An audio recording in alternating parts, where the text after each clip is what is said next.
오늘 제목은 시즌2에서 시즌3 준비하기입니다. 오늘 설교의 제목은요, 사실 지난 수요일 우리 최상준 목사님께서 설교 제목이 시즌과 때였거든요. 그러면서 목사님이 서두에 설교 제목 그게 정하는 게 정말 어렵다라고 하는데, 저는 목사님이 말씀하시는데 퍼뜩 설교 제목이 떠올랐어요. 이 자리를 빌어 최상준 목사님께 감사를 전합니다. 우리는 세계의 역사를 BC와 AD로 나누죠. 한국말로는 기원 전과 기원 후인데, 이 기원은 하나님의 아들 예수 그리스도가 이 땅에 태어나신 그 해를 기점으로 해서 기원 전과 기원 후를 나눕니다. 세계 역사 말고 기독교인이 된 우리에게도 그렇다고 한다면 BC와 AD가 있죠. 예수님을 만나기 전을 BC라고 한다면 예수님을 만난 후를 AD라고 할 것입니다. 그리고 하나가 더 추가가 된다고 한다면 예수님을 영원히 만나러 가는 삶, 그 삶이 우리에게는 또 있습니다. 좀 편하게 예수님을 만나기 전을 시즌1, 예수님을 만난 후를 시즌2, 그리고 우리가 죽어서 예수님을 만나는 것을 시즌3라고 생각해 봅니다. 오늘 본문에는 시즌1에서 2로 그리고 3으로 가는 인물 예후와 또 다른 한 사람 아람 왕 하사엘이 나옵니다. 북이스라엘이 하나님을 대적했는데 그 중에서도 가장 악질적인 왕이 있었는데 아합 왕이 통치하고 있을 때에 하나님께서 엘리야를 통하여 명령하십니다. 내가 아합 왕의 집안을 완전히 멸절시키고 새로운 왕을 세우려고 하는데 그 새롭게 세울 왕의 이름은 예후라고 하는 거예요. 그리고 아람이라는 나라에도 저 아람의 왕을 없애버리고 내가 새롭게 왕을 세우겠는데 그 왕의 이름은 하사엘이라는 것입니다. 열왕기상 19장이 봅니다.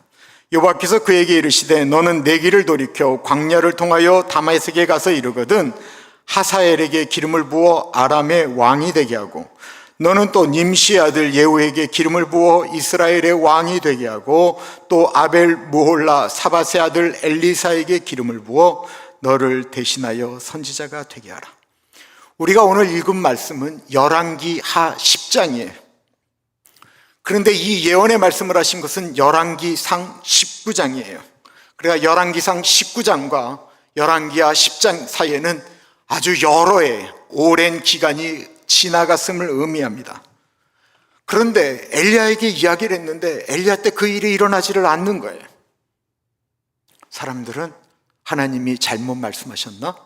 성경이 잘못 기록되었나? 라고 생각할 수 있는데 그 일이 일어났습니다. 하나님의 말씀은 꼭 이루어집니다. 우리가 왜 성경을 읽어요?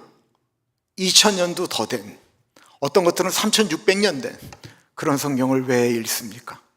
그것은 하나님의 말씀이 지금도 살아서 사람을 바꾸고 역사를 바꾸고 이루어지기 때문에 그런 것입니다. 하나님께서 명령하여 왕이 된 예후와 하사엘은 왕이 될 만한 사람들이 전혀 아니었습니다. 아니, 왕이 될 가능성이 전혀 없었어요. 이들은 시즌1에 하나님과 전혀 상관이 없는 사람들이었는데 하나님께서 이들을 불러서 왕으로 세워서 하나님의 종으로 일을 하게 하셨다라는 것입니다. 이런 일이 우리에게도 일어나면 얼마나 좋을까요? 그런데 우리에게도 일어났습니다. 하나님을 모르던 우리를 4000여 년 동안 하나님 없이 살았던 조선이라는 민족에게 복음이 들어오고 4000년이 넘도록 우상을 섬기던 우리 조선 민족들에게 복음이 들어왔는데 그 중에 우리들이 예수님을 영접하여 시즌2의 이야기를 쓰게 되었다라는 것입니다. 그럼 우리는 예후나 하사엘과 다르게 부르실 만한 자격이 있었기 때문에 우리를 불렀습니까? 로마서 5장에 보면 우리를 부르실 때의 우리의 상황을 이렇게 이야기하고 있습니다. 우리가 아직 연약할 때에 기약대로 그리스도께서 경건하지 않은 자를 위하여 죽으셨도다. 의인을 위하여 죽는 자가 쉽지 않고 선인을 위하여 용감히 죽는 자가 혹 있거니와 우리가 아직 죄인 되었을 때에 그리스도께서 우리를 위하여 죽으심으로 하나님께서 우리에 대한 자기의 사랑을 확증하셨느니라.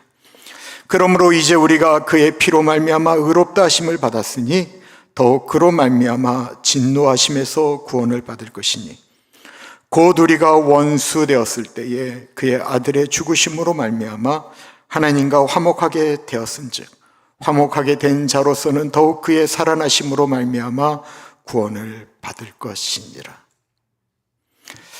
하나님을 몰랐던 시즌 1의 우리 상태를 6절에 보면 우리가 연약할 때에, 8절에는 우리가 죄인 되었을 때에, 10절에는 우리가 원수 되었을 때라고 표현하고 있습니다. 즉 시즌 1의 우리의 상태는 시즌 2로 갈 수 있는 우리가 한 것이 아무것도 없다라는 것입니다. 그래서 부를 수 없는 우리를 불렀기 때문에 우리는 그것을 종교적인 용어로 은혜라고 이야기를 합니다. 여러분은 어떻게 시즌2가 시작되었습니까? 가정의 평화 때문에 할 수 없이 오셨다가 미국에 왔는데 노래가 너무 하고 싶은데 합창을 하고 싶은데 교회만이 성가대가 있어서 이민 와서 외로워서 김치 먹고 싶어서 교회 안 나가면 결혼해 주지 않는다라고 하니까 부모님이 믿었습니까? 수많은 이야기들이 있을 것입니다. 그런데 우리가 그러면 우리가 노력해서 예수님을 만났다라고 생각하십니까? 성경은요, 우리가 찾아가서 하나님을 만났다라고 이야기하는 것은 단 한 번도 없습니다. 성경은 늘 하나님이 우리를 찾아오셨습니다. 그래서 그걸 보통 인카네이션이라고 그러죠. 성육신이라고 이야기를 합니다. 늘 하나님이 우리를 먼저 찾아오셨습니다. 저는 교회 후배가 억지로 등록했던 중앙대학교 인생수련회라는 곳에 끌려갔다가 3일째 되던 날 예수님을 만났습니다. 말씀을 듣다가 갑자기 내 인생이 정말로 내가 수도 없이 들었던 이야기인데 벌레만도 못한 나를 사랑하신 하나님이라고 하는 그 말씀을 내가 수도 없이 들었던 그 얘기를 듣는데 내가 진짜 벌레만도 못하다라는 것을 느끼는 거예요. 온몸이 느끼기 시작했어요. 견딜 수가 없어서 울며 불며 기도하고 밤을 지새웠던 그날 저의 시즌1이 끝이 났습니다. 제가 그전에도 목사 아들이기 때문에 교회 다녔습니다. 찬양도 했고 성경 공부도 했고 예배도 드렸고 성경도 읽었는데 믿어지지가 않았습니다. 아니 처녀가 임신했다라는 이야기가 어떻게 믿어져요? 안 믿어져요. 사람이 무리를 거뒀다라는 게 안 믿어져요. 물고기 2마리와 보리떡 5개로 5,000명 먹이고 12강쥐를 남겼다라는 게 안 믿어져요. 죽었던 사람이 살아났다라는 것도 안 믿어져요. 제 지식적으로, 경험적으로, 과학적으로 모든 것이 다 하나도 안 믿어지는데 이상하게 그날 이후로는 다 믿어져요. 너무 신기하잖아요. 그냥 믿어지는 거예요. 예수님이 믿어졌을 뿐만 아니라 예수님이 좋아지기 시작했습니다. 찬양하면서 울기도 하고 웃기도 하고 돈을 버는 것은 하나도 별로 행복하지 않은데 밤을 새서 교회 일을 해도 너무 행복했어요. 저처럼 너무 극적으로 예수님을 만난 분도 있지만 정말 많은 분들은 뭐라고 이야기하냐면 어느 순간 그냥 믿어졌다라고 이야기를 합니다. 이게 더 극적인 거예요. 특별한 사건이 없는데도 불구하고 하나님이 믿어지는 것, 이게 얼마나 큰 은혜입니까? 아니 나도 극적으로 만났으면 좋겠다고 하면 지난주에 오셨던 안유한 목사님처럼 눈을 멀게 하셔서라도 그렇게 만나기를 원하세요? 그렇게 해서라도 눈이 멀어서라도 만나게 하신 것을 안유한 목사님은 은혜로 감사했지만 그렇게 안 하고도 믿어지면 얼마나 큰 은혜입니까? 우리를 위해 죽으신 예수님이 믿어지고 죽었다가 다시 살아나셨다라는 것이 믿어지고 천국이 있는 것이 믿어지는 것입니다. 이건 어떤 이성으로 설명할 수 없는 신비입니다. 이 자리에 아직도 시즌1에 머물러 계신 분이 있다고 한다면 세상에서 가장 불쌍한 사람입니다. 시즌2를 맞이한 예후와 하사엘은 아무것도 아닌 존재에서 하나님의 일방적인 선택으로 인해서 북이스라엘과 아람의 왕이 되었습니다. 하나님이 일방적으로 은혜를 주신 예후에게는 사명이 있었습니다. 그 사명이 열왕기하 9장 6절과 7절에 나옵니다.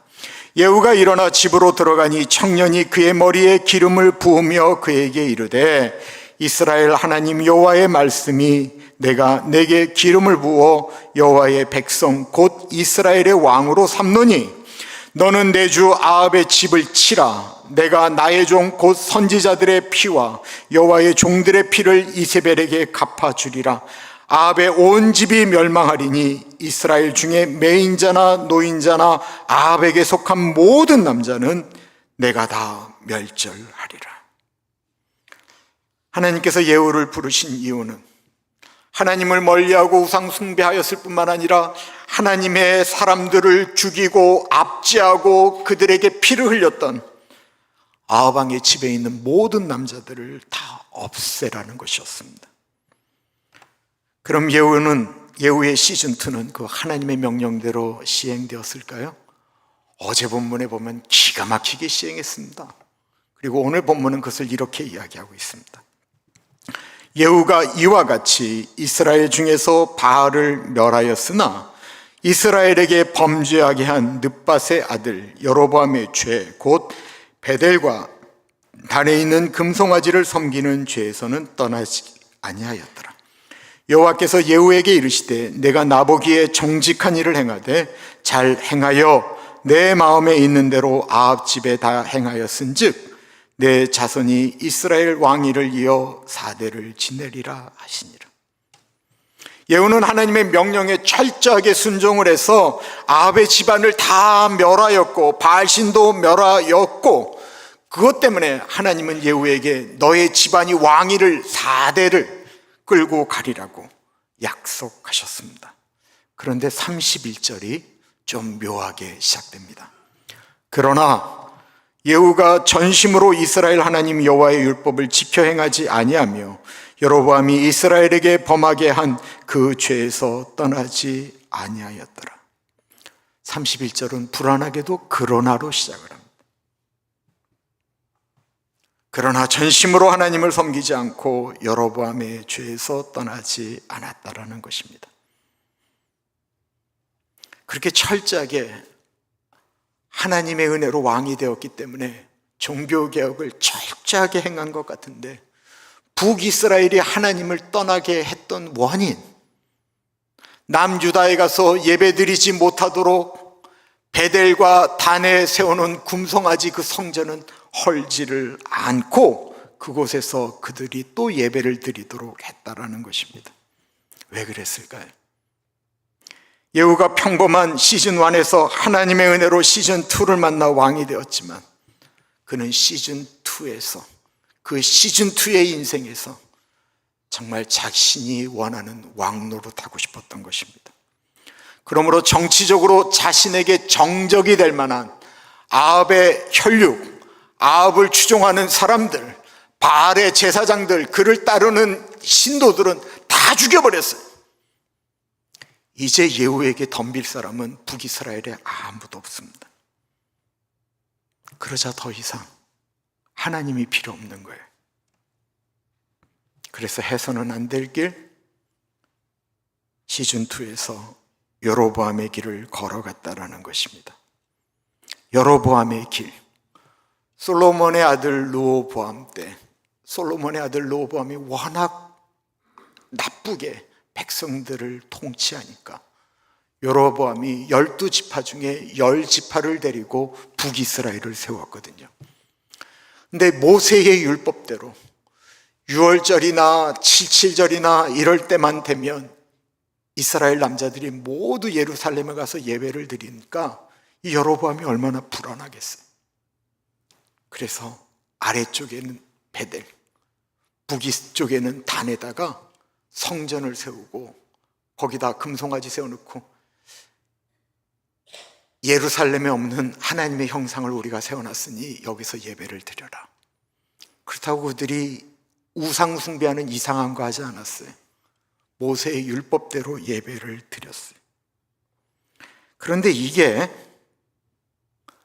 북이스라엘 사람들의 원하는 것과 이 여로보암이 얘기하는 게 딱 맞는 거예요. 저 북쪽에서부터 제사 지낼 양을 끌고 그 아래 예루살렘까지 내려가려다 보니까 돈 들죠, 시간 들죠, 피곤하죠, 어렵죠. 그런데 그 두 곳에 가서 예배 드리면 된다고 얘기하니까 백성들이 얼마나 좋겠어요. 왕도 좋고 백성들도 좋은 것입니다. 왜 시간 내서, 왜 돈 써서 그렇게 해야 되느냐라는 거예요. 우리가 여기서 편하게 예배 드리면 되는 거 아니냐라는 것입니다. 팬데믹으로 인하여 온라인으로 예배를 드리는 것이 시작되었습니다. 온라인이 필요합니다. 그런데 온라인 때문에 교회를 정할 필요 없이 온라인에선 가장 좋은 찬송을 들을 수 있어요. 가장 좋은 찬양을 들을 수 있고 본인이 원하는 목사의 설교를 클릭을 해서 들을 수 있게 되었습니다. 온라인으로 예배를 드리면 굳이 한 교회에 헌금할 필요도 없이 자신이 그 돈 가지고 더 좋은 일들을 할 수가 있어요. 내가 원하는 선교사한테 보낼 수도 있고 자기가 원하는 사람을 후원할 수도 있어요. 내가 주일날 나하고 싶은 것 다 하고 온라인으로는 아무 때나 예배를 드릴 수가 있어요. 굳이 식당에서 봉사할 필요 없어요. 내가 집에서도 밥을 안 하는데 왜 저기 가서 밥을 해야 돼요? 그리고 교인들 간에 갈등할 필요도 없어요. 근데 이러한 편리한 신앙은 더 편리한 신앙을 만듭니다. 그리고 편리한 신앙은 우리의 신앙을 희석시키기 시작합니다. 그렇게 몇 년이 지나면 내가 언제 옛날에 하나님을 향하여 그렇게 헌신했지? 라고 하는 마음이 사라지게 됩니다. 그리고 좀 더 편한 신앙생활을 찾아가게 됩니다. 거기다가 예전 같으면 내 안에 있는 금송아지 그거 못 버려 갈등하면서 하나님 앞에 울며불며 기도했는데 이제는 버젓이 하나님보다 그것을 움켜쥐고 살아가게 됩니다. 여로보암에게 있는 것은 내가 어떻게 왕이 되었는데 이것을 놓치겠느냐라고 하는 욕심, 내 백성들이 딴 데를 떠나지 말게 하겠다라고 생각하는 욕심, 그러지 않아도 하나님이 지켜주실 텐데 성경은 그 욕심은 죄를 낳는다라고 이야기했고 그 욕심, 그 탐심을 가리켜 우상 숭배라고 말씀하였습니다. 예후는 시즌2에 자신의 자식들을 생각했습니다. 자신들의 아들이 왕이 되도록 하려면 나라를 더욱 안전하게 해야 된다라고 생각했습니다. 그래서 예후가 베델과 단에 있는 그 성전을 헐어버리지 않은 것이 이 예후와 그의 자식들에게 가장 최선의 선택이 맞았나요? 또 한 사람, 하사엘도 왕이 될 만한 사람이 아니었는데 그는 북이스라엘의 대적 아람의 왕으로 하나님이 세우셨습니다. 왕이 될 만한 자가 아닌데 하나님의 선지자가 돼서 왕이 된 것입니다. 그리고 그는 왕이 되어서 북이스라엘을 괴롭히는 일을 감당하였습니다. 이때 여호와께서 이스라엘에게 땅을 잘라내기 시작하심에 하사엘이 이스라엘의 모든 영토에서 공격하되 요단 동쪽 길르앗 온 땅 곧 갓 사람과 르벤 사람과 므나벳 사람의 땅 아르논 골짜기에 있는 알로엘에서부터 길르앗과 바산까지 하였더라. 이 32절과 33절은 북이스라엘이 엉망이 되니까 하나님께서 하사엘이라는 사람을 통해서 북이스라엘의 영토를 조금씩 가져갔다라고 하는 것으로 끝이 나는데, 이 32절과 33절에 기록되지 않은 정말로 무서운 얘기가 있습니다. 하나님의 종 엘리사가 시즌 1에 있는 하사엘에 찾아가 하나님의 명령대로 기름을 부으려고 하는데, 엘리사가 그 하사엘을 보면서 통곡을 하는 것입니다. 너무 감격스러워서였을까요? 열왕기하 7장은 이렇게 기록하고 있습니다. 하나님의 사람이 그가 부끄러워하기까지 그의 얼굴을 쏟아보다가 우니 하사엘이 이르되 내 주여 어찌하여 우시나이까 하는지라. 대답하되 내가 이스라엘 자손에게 행할 모든 악한 일을 내가 알미라. 내가 그들의 성에 불을 지르며 장정을 칼로 죽이며 어린 아이를 맺히며 아이벤 부녀를 가르리라 하니 하사엘이 이르되 당신의 개 같은 종이 무엇이기에 이런 큰 일을 행하오리까 하더라. 엘리사가 대답하되 여호와께서 내가 아람 왕이 될 것을 내게 알게 하셨느니라 하더라. 하사엘은 아람의 왕이 돼서 너무 잔인하게 북이스라엘 사람들을 괴롭혔습니다. 성을 정복하면 그 성을 불태웠고, 남자들은 다 죽였고, 어린아이들은 성벽에서 집어던져 죽였고, 임신한 여인들까지도 다 배를 갈라 죽였다라는 것입니다. 그걸 보는 엘리사가 울었습니다. 엘리사는 그에게 네가 왕이 되면 그런 짓을 우리 백성들에게 할 것이다 라고 이야기할 때, 이 하사엘은 내가 왕이 된다고 한다면 나는 절대로 하나님이 세운 나라에게 그렇게 배반하지 않을 것입니다 생각했기 때문에, 당신의 개만도 못한 그런 미천한 종인 내가 어찌 그렇게 하겠습니까? 라고 이야기하였지만 그는 북이스라엘을 침공하여 북이스라엘에 있는 사람들을 그렇게 죽였습니다. 하사엘의 시즌2는 하나님의 은혜를 저버리고 산 악하고 무서운 사람으로 기록되어진 것입니다. 그는 왕이 되었지만 자신의 말대로 개만도 못한 인생을 살았습니다. 어쩔 때는 교회 이야기가 나오면 막 부끄러울 때가 있어요. 너무 힘이 들어요. 너무 아파요. 어떻게 이렇게 개만도 못한 일들이 교회에서 일어나는 것일까?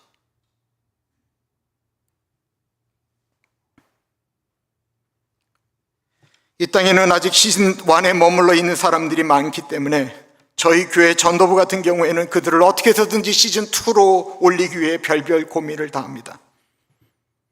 그런데 시즌 2에 있는 분들은 시즌 3를 준비해야 된다는 것입니다. 그 시즌 3는 우리에게 다 오는 거예요. 시즌 1에서 시즌 3로 바로 넘어가는 일도 있습니다. 그건 우리에게 다 정해진 것을 이야기합니다. 그리고 그 시즌 3를 가리켜 열왕기하는 한 번도 죽는다라고 표현하지 않고 잔다라고 표현을 합니다. 예후가 그의 조상들과 함께 잠에 사마리아에 장사되고 그의 아들 여호아하스가 그를 대신하여 왕이 되니라. 왜 잔다라고 표현합니까?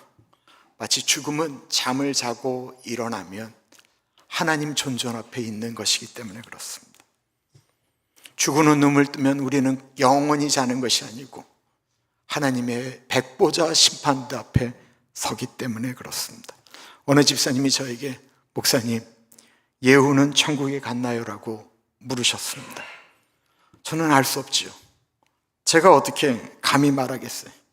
그런데 하나님의 명령으로 아합의 자손을 몰살시키고 바알을 섬기는 모든 사람들을 다 쳐서 더 이상 북이스라엘에 바알을 섬기는 사람이 없도록 만든 사람이 자기 백성들이 남유다로 내려가는 것을 걱정해서, 인간적으로 걱정해서 베델과 단에 있는 성전을 헐지 않았다라고 해서 예후를 구원하지 않았다고 한다면, 시즌2를 보내는 이 땅에 있는 수많은 그리스도인 또한 여러분과 제가 예후보다 더 철저하게 하나님을 섬기고 있습니까? 수많은 사람들이 대충 신앙생활하며 자신의 즐거움과 욕심대로 살아가고 있는 이 땅에 수많은 그리스도인들이 있는데, 그들이 예후보다 더 하나님을 철저하게 섬기기 때문에 나는 구원받는다라고 이야기할 수 있겠습니까? 도리어 예후 정도면 이 땅에서 그 정도로만 신앙생활해도 우리가 따라가고 싶은 신앙인이라고 이야기하지 않을까요? 왜냐하면 우리는 아직도 버리지 않은 베델과 단의 우상이 우리 속에 숨겨져 있을 때가 많기 때문에 그렇습니다. 저는 예후가 구원받았을까 궁금하기보다는, 만약에 예후가 단과 베델에 있는 금송아지를 없앴더라고 한다면 어땠을까가 더 궁금해집니다. 만약에 예후가 정말 자신과 자신들의 후손들이 잘 되기를 위해서 단과 베델의 금송아지를 남겨둔 것이 아니고 하나님을 신뢰하며 없애버렸다라고 한다면 어떤 일이 벌어졌을까? 그렇게 해도 예후의 집안이 4대로 끝이 났을까? 예후의 나라가 하사엘에게 공격을 받아서 그렇게 쪼개졌을까? 저는 아닐 것이라고 생각합니다. 예후에게 단과 베델에 있는 제단은 넘어갈 수 없는 유혹입니다. 만약에 그것을 넘어갔다라고 한다면 우리에게도 못 넘어가고 있는 것이 있잖아요. 넘어갈 수 없었기 때문에 예후의 집안은 4대로 끝이 났습니다. 예후의 가정은 1대, 2대, 3대 넘어갈수록 신앙은 약해져 갔고 그의 가문도 4대로 끝이 난 것입니다. 시즌3, 우리가 잠이 들면 다시는 바꿀 수 없는 것이 있습니다. 시즌2에 우리는 우리의 다음 세대가 영원토록 주님과 함께 거하는 준비를 우리는 2에서밖에 할 수가 없습니다.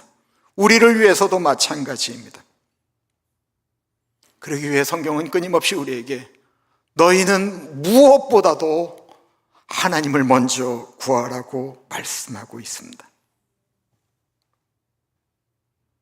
시즌2는 우리의 다음 세대가 영원토록 주님과 함께 거하는 것을 준비하는 시간입니다. 그러기 위해 우리 먼저 하나님을 구하십시오. 하나님의 말씀을 믿으십니까? 그렇다고 한다면 하나님의 말씀이 지금도 살아있고 진실이라고 믿어진다고 한다면 마태복음 6장 33절을 믿고 우리 안에 있는 베델과 단에 세워진 금송아지를 내려놓아야 합니다. 이거 내려놓으면 목사님 나 굶을지 모르는데요,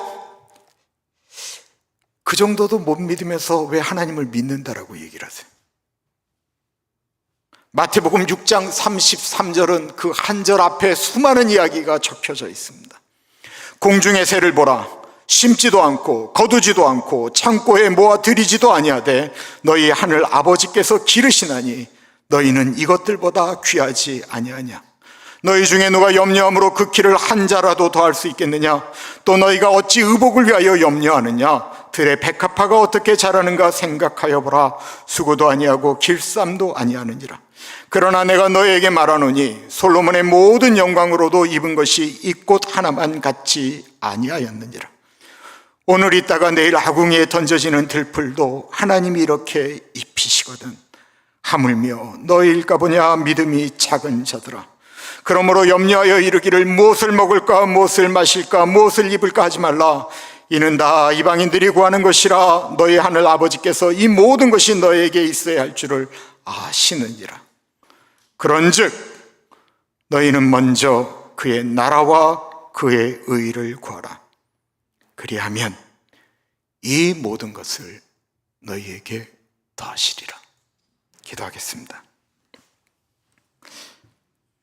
참으로 존귀하신 하나님, 조건 없이 우리를 은혜로 부르셨습니다. 은혜 가운데 우리가 이 자리에 있습니다. 하나님, 오늘 말씀을 통해서 그 은혜가 더 큰 은혜가 되어질 수 있도록 우리가 어떻게 살아야 되는가 고민하게 됩니다. 하나님을 신뢰하고 살아계신 하나님의 말씀을 붙들고 살아가는 우리들 되게 하여 주옵소서. 존귀하신 예수님 이름으로 기도드립니다. 아멘.